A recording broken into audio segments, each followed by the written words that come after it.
Happy Friday and happy Fridays with Fidelman. I'm Cheryl Fidelman, the Conscious Codependence Coach and the founder of the Conscious Codependence Academy. Today's topic on Fridays with Fidelman is codependence steals wisdom. And what I mean by that is that perhaps every codependent moment that we have, every codependent behavior that we do or display, it is a regressive behavior. It's a regressive moment. We regress back to a younger form of ourselves, a younger identity. And so in those moments of codependence, we are not connected to the wisdom of our current age.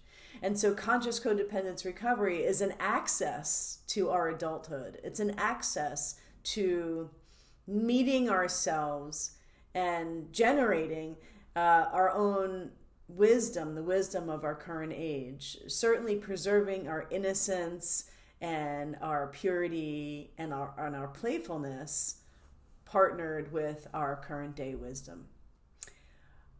All right, here we go. Thanks for listening, and please like or subscribe to my channel. Keep the comments coming. And all right, here we go.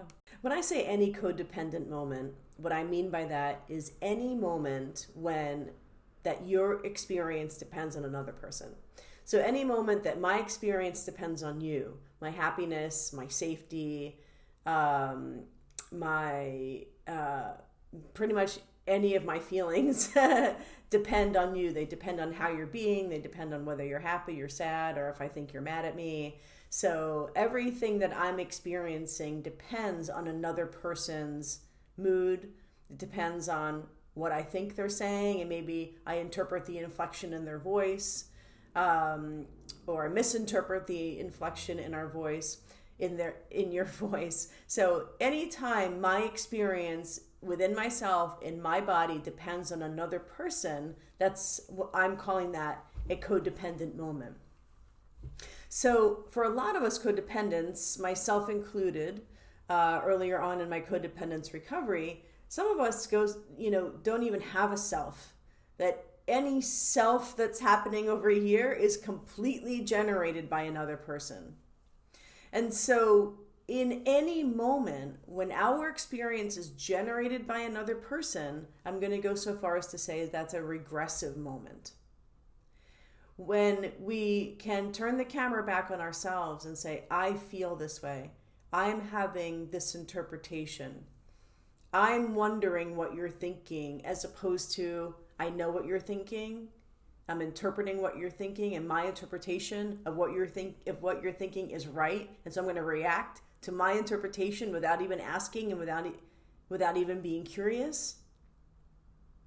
And so these are what one may call a lot of protective mechanisms, and they're regressive moments, because when we lack curiosity, we lack wisdom. When we lack understanding our own reaction as something that we are generating, that's a regressive moment. We lack wisdom. When we were children, it was actually true that other people were creating our experience. It was actually true for some of us, myself included, where I had to really be clear and really try to interpret what my mom was thinking and why she was so upset and why she was screaming. I had to sit and interpret it and make sure I was right about my interpretation of her, and that my safety was in her hands. And I had to be really good at interpreting her mood and not asking any questions, and just assuming that the moments where I can speak and assuming the moments where I couldn't speak, assuming the moments where I should just shut down and ignore what's going on inside of me and put on a happy face, and just assume my entire experience based on hers. So that may or may not be your exact experience, but any moment that you are basing your experience on somebody else, your worth, your value, your confidence, your permission to take up space, then I'm going to go so far as to say that that's a regressive moment. And it's a moment where you're separated, disassociated from yourself, and disassociated from your inner wisdom. Our inner wisdom is in our, like I said, it's in our curiosity. It's in our willingness to understand our own experience. And so this is when somebody would put themselves in like a program of mine, a conscious codependence program, or get a therapist or find another coach, where you're actually putting yourself into a series of sessions, a series of conversations to have a deeper understanding of yourself and restore the relationship with yourself and restore your connection with your inner wisdom. Because the more we escape ourselves, the more we say, I'm not going to get help, I'm not going to talk about this, I'm going to deal with this on my own. When we deal with it on our own, we're leaving ourselves up to the limited resources that we have within ourselves. We're leaving ourselves up to the stunted growth of the multi-identities that we have inside us that have been traumatized. For some of us, deal with it on your own as part of actually a traumatic identity. Shutting down, being quiet, being silent is part of a traumatic identity. That it may sound like that's a winning way to do it, but it's really a regressive way to do it, and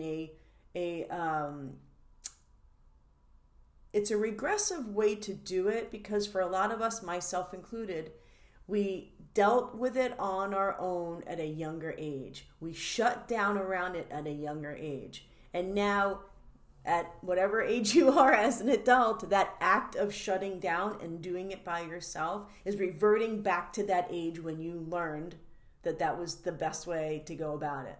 And for a lot of us codependents who either don't have a self, broken relationship with self, decent kind of relationship with ourselves, when we shut down and we do it alone, we are figuring things out amongst the dysfunctional relationship that we have with ourselves.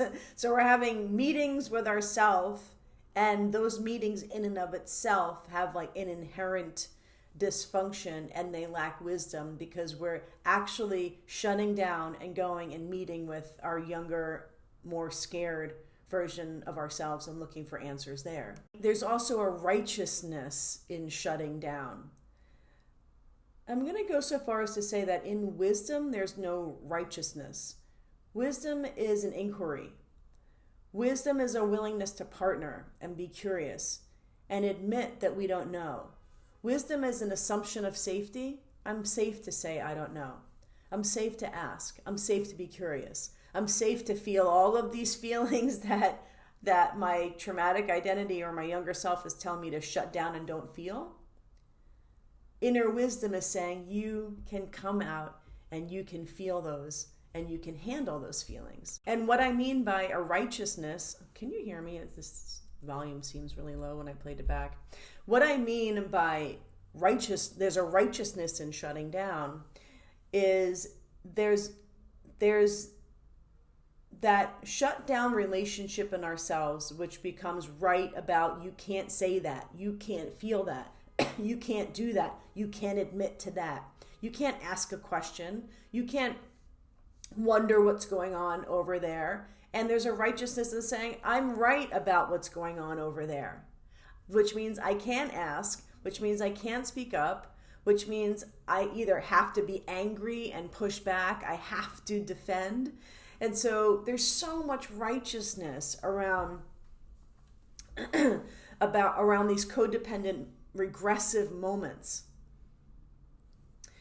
And when we can actually sit in our innocence and our purity and say, I actually don't know. I actually don't know what's going to happen if I say X, Y, or Z.